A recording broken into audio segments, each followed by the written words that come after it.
Have you ever felt that painful moment when you realize your own kids don't really listen to you anymore?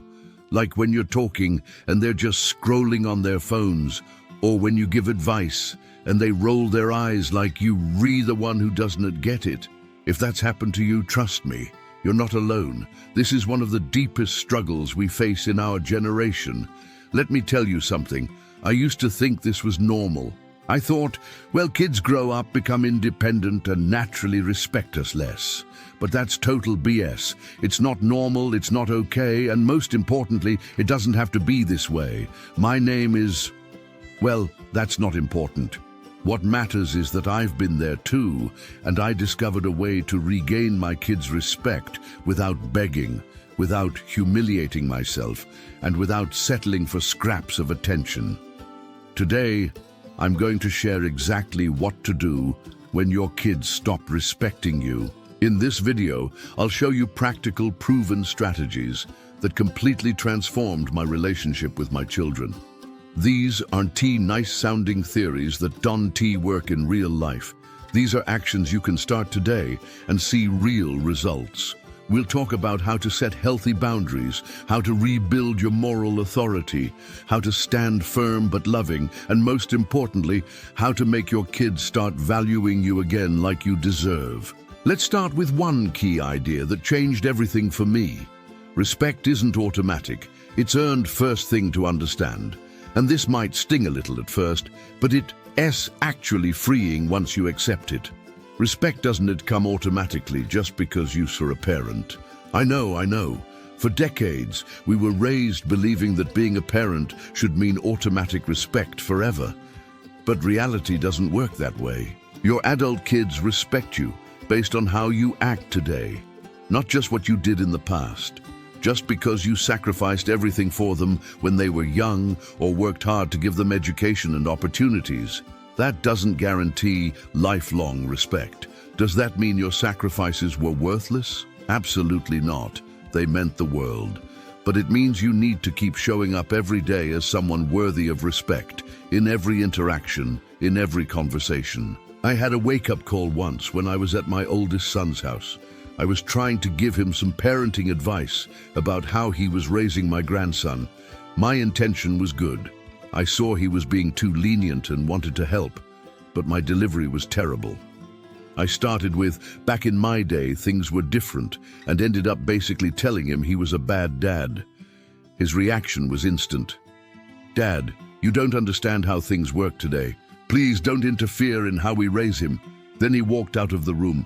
I was furious. I thought, how dare he talk to me like that, after everything I've done for him? But later, after the pride wore off, I realized he was right. I was disrespectful first. I invalidated his parenting style.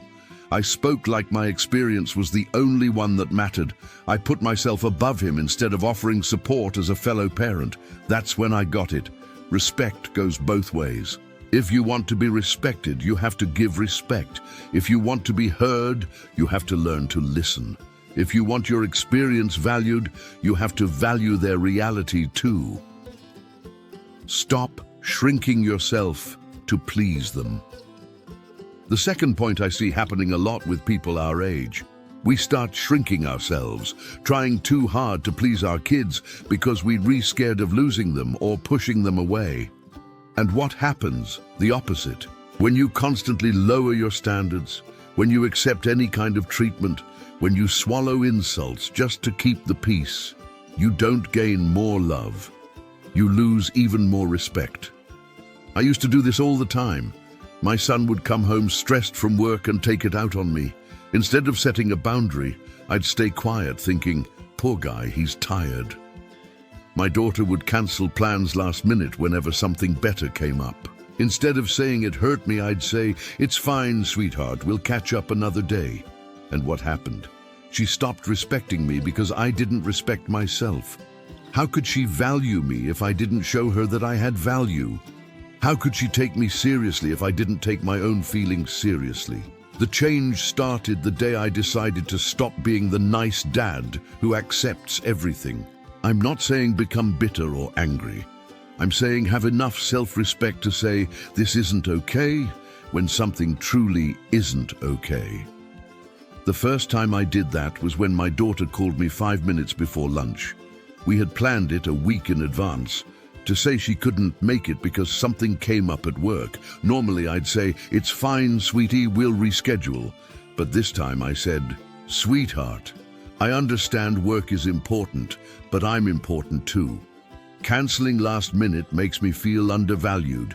Next time, if you're not sure you can make it, maybe we shouldn't plan it." She was surprised, not used to hearing that from me. At first she was a bit annoyed, but then she called back later apologizing, explaining she hadn't realized how her cancellations affected me.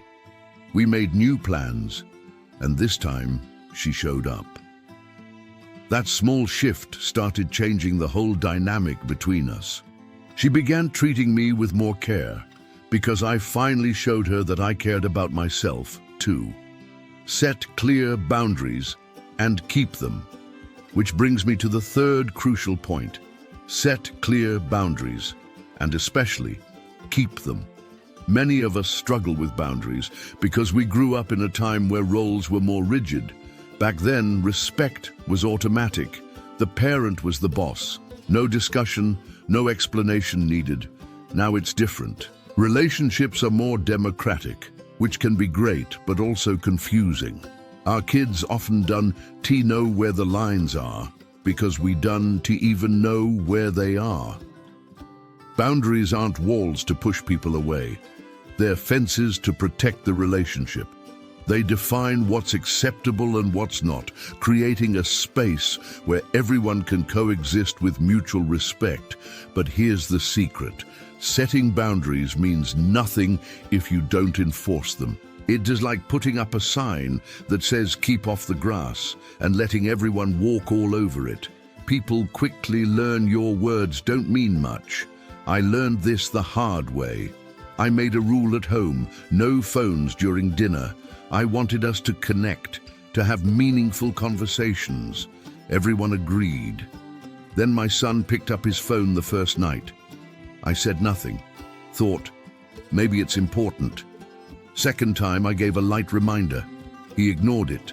Third time, I realized my rule had turned into a suggestion. So I stopped dinner, looked at him and said, "Son, either you put the phone away and eat with us, or you eat alone later. Your choice." He tested me, kept looking at his phone for a few seconds. I stood up, took my plate and said, "When you decide whether you want to eat with the family, we'll be in the living room." He put the phone away immediately and came to apologize. Never needed to repeat that rule again, not because I was harsh or rude, but because I proved my words had weight, that when I set a boundary, I followed through. From that day on, he started taking me more seriously in other situations too. He realized I wasn't just a nice dad who talked without meaning it. I was someone with convictions who stuck to them. Rebuild your own independent life. Let me share something that might sound surprising at first, but it's absolutely crucial. To regain your children's respect, you need to stop making their lives the center of yours. I know that might seem counterintuitive, but stick with me. For many of us, especially after retirement, our world starts revolving around our kids. Our conversations focus on their problems, their choices, their lives. Without realizing it, we become hollow versions of ourselves, people who only exist in relation to our children. And you know what that creates? Suffocation. Your kids start feeling smothered, watched, and judged. They sense you have no life of your own, and whether they admit it or not, they begin to see you as a burden rather than someone they admire. I used to be that parent. After retiring, my entire schedule revolved around my kids and grandkids. I called them every day to check in about work, relationships, everything. I thought I was being a devoted, loving father. The truth? I was being overbearing and dependent. My kids started answering my calls with less patience, cutting conversations short, and avoiding sharing certain things to dodge my helpful interference. The turning point came when a friend asked me a simple question: "How are you? What are you doing for yourself?" I didn't have an answer. It had been weeks since I'd done anything just for me, anything that brought me joy outside of my family.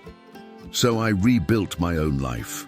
I rejoined a book club, started playing chess at the community center, and, yes, even signed up for senior ballroom dance classes, something I'd always wanted to try but never had the courage to do. And you know what happened?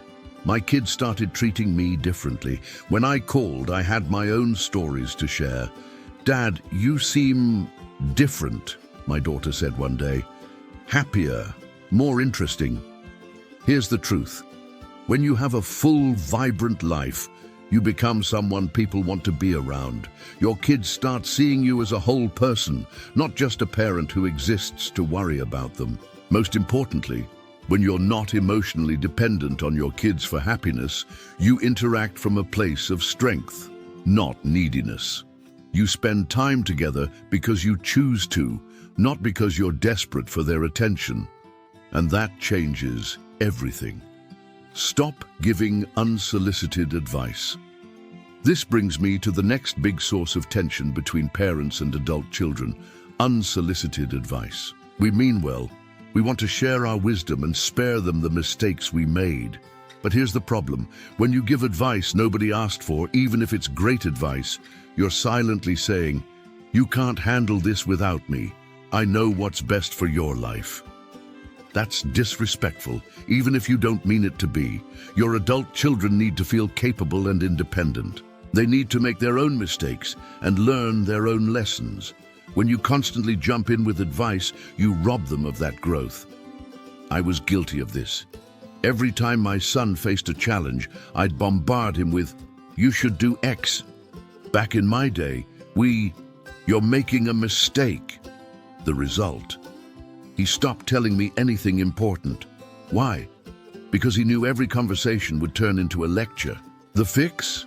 I learned to listen without judging and speak only when asked. Now when he shares problems, I say, "That sounds tough. How are you feeling about it?" Instead of, "Here's what you need to do." And you know what? He started coming to me for advice. When you stop forcing your opinions, people start valuing them. Here's my rule now. Only give advice when asked. And even then, I check. Do you want my input or just someone to listen? Sometimes they just need to vent, not be fixed. Show your worth through actions, not guilt trips. Finally, let's talk about the worst way to demand respect: guilt. Phrases like, "After all I've done for you, you never call me." Kids today don't respect their parents. Might feel true, but they only breed resentment. Respect isn't owed because of the past. It's earned in the present.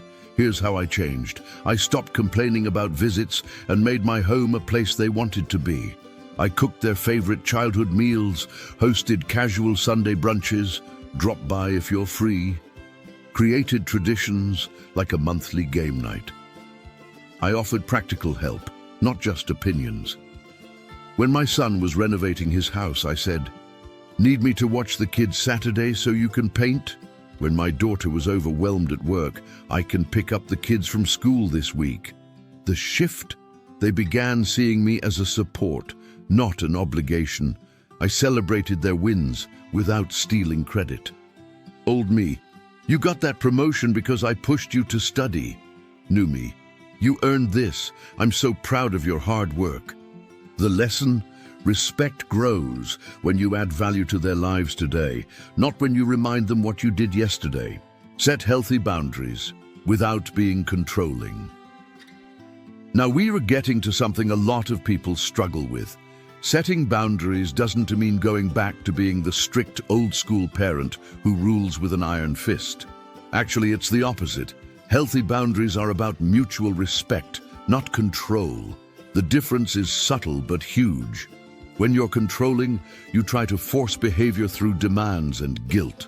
When you set healthy boundaries, you simply state what you will or won't accept when it comes to your own well-being. Let me give you an example from my life. A few years ago, my son started showing up at my house unannounced, always around mealtime, and expecting me to feed him. At first I thought, well, he's family, of course I'll feed him. But over time, it started bothering me. He never asked if it was a good time, never offered to help cook, just showed up like it was normal. The controlling way to handle it would have been, you can't just drop by whenever you feel like it. This is my house now. That would have created tension and resentment. Instead, I chose a healthier approach. Hey son, I love having you here, but can you just text me ahead of time?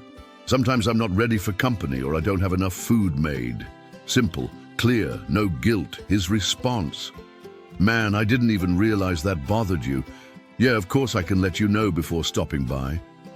Problem solved without drama. I learned that people, including our kids, actually respect boundaries when they're set clearly and kindly. What they don't respect are control tactics disguised as boundaries. Another example, my daughter used to call me every time she had a fight with her husband. She'd unload all her anger and frustration on me, and I'd sit there listening, giving advice, absorbing all the stress. The next day, they'd make up, and I'd still be carrying all that emotional weight. Instead of blowing up or shutting her out, I set a boundary that protected both of us. I'm here for you whenever you need to talk, but I also need to protect my peace of mind. Can we focus more on solutions instead of just venting? It completely changed the tone of our conversations. She started coming to me for real support, not just to dump stress, and our relationship became stronger and more balanced. Be consistent, the key to lasting change. Of everything I've shared so far, this might be the most important one. Consistency. You can use every strategy I've mentioned, but if you aren't consistent, nothing works long term. Consistency means sticking to these changes, even when it's hard, even when you don't see results right away, even when you feel tempted to fall back into old patterns. In the early days of my transformation, there were times I wanted to quit, weeks where my kids barely called or visited, moments where I felt invisible, like none of my efforts mattered. My old self wanted to go back to calling them constantly, complaining, giving unsolicited advice, just to get some attention. But I remembered, change takes time. Your kids have spent years seeing you act a certain way. They won't believe in your new version overnight. They'll test you. They'll wait to see if this is just a phase, or if you really mean it. So stay consistent. That's what proves you've truly changed. I remember one specific moment that tested everything. My son was going through a tough financial patch, and I found out through his wife. My first instinct was to call him immediately, offer money, and ask why he hadn't told me sooner. But I paused. I took a breath and used what I had learned. I called him and said, "Hey, I heard you're going through a rough patch. If you want to talk or if there's anything I can do, I'm here." That's it. 2 days later, he called me back. We talked. He asked for a loan, which I gladly gave. And then he said something I'll never forget. "Dad, thank you for not pushing.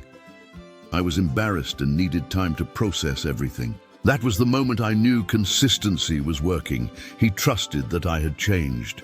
He could open up without fear of judgment or pressure. The transformation that changed everything. 3 years after starting this journey, I can tell you with confidence, my relationship with my kids is completely different. Not just better, but fundamentally changed. They come to me for advice. They include me in family plans naturally. They show genuine affection, not just out of obligation. More importantly, I feel respected, not because I demand it, but because I've become someone who naturally earns it. I built a life that's full and interesting. I became helpful without being pushy. I offered support without strings attached. But the biggest change wasn't in them, it was in me. I realized happiness can't depend on other people, not even your own kids. When you build a life that fulfills you, when you become someone who respects and enjoys their own company, respect from others becomes natural. I learned that true love, including love for your children, isn't possessive or dependent. It's generous. It's respectful. It's freeing. When you love your kids maturely, you want them to be happy and independent, even if that means less time together sometimes. What to do now? If you made it this far, it means you already know something needs to change in your relationship with your kids. The good news? You have the power to turn things around. The change starts with you, which is actually a gift, because you can only control your own actions. Start today. Pick one of the strategies I shared and take action immediately.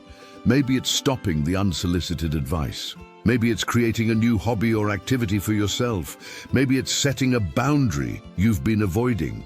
Remember, you're not doing this to manipulate your kids or force them to love you more. You're doing this to become a better version of yourself, one that naturally earns respect and admiration. Be patient with the process. Relationships are built over time and rebuilt the same way. But if you stay consistent, if you stay genuine, the results will come. Your adult kids want to have a healthy relationship with you. They want to respect and admire you. Sometimes they just don't know how, within the old patterns that have been in place for years. When you change those patterns, you open the door for them to change too.